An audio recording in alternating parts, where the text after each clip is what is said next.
So this portrait of Katherine Parr is incredibly important, not only within the National Portrait Gallery's collection, but also within the subject of portraiture in Britain.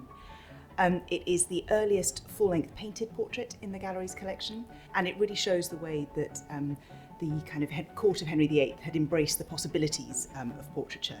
So one of the things about Tudor portraiture is that question of how do we know who the sitter is? That sometimes paintings can usefully have inscriptions, contemporary inscriptions, identifying the date, or it can feature heraldry or key sort of props that make it very clear who the portrait is. In this painting, there are many key indications of who she is, but they've been sort of misunderstood or kind of lost over time. And so this painting had actually been thought for a while to be a portrait of Lady Jane Grey, England's famed 9 Days Queen. And the source for that kind of misunderstanding, as it were, came from the early 17th century. That in the early 17th century, there was a real interest in kind of collecting historical portraiture and reproducing it in prints as part of new publications telling the history of the country. And the authors of these publications went to great efforts to try and identify the correct images, but they did make some mistakes.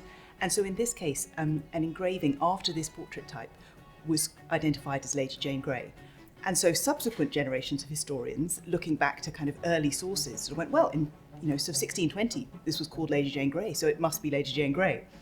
But at the same time, there had been a sort of parallel history through the provenance of the owners of this painting, where it had also been Katherine Parr to a number of its kind of previous owners.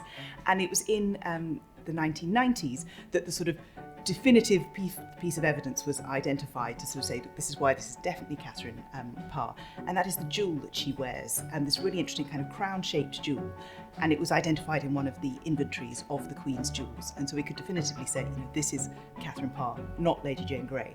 We've always known that there is this magnificent, the sort of details of the cameo jewel, the different textures of the cloth and the fur, but it's actually her kind of skin tone, particularly across her shoulders, because it's really kind of beautifully and subtly modelled with this very cool tone that we have known before is a very deliberate choice by the artist. They used a blue underlayer, so to make this kind of incredibly pale colour rather than a warmer kind of pinker priming. But that really has kind of given you a sense of the artist's skill in a way that we perhaps hadn't been able to kind of fully appreciate before. So the painting is going to go on display for the first time since its treatment at the Walker Art Gallery in Liverpool, and will be on display there between May and August.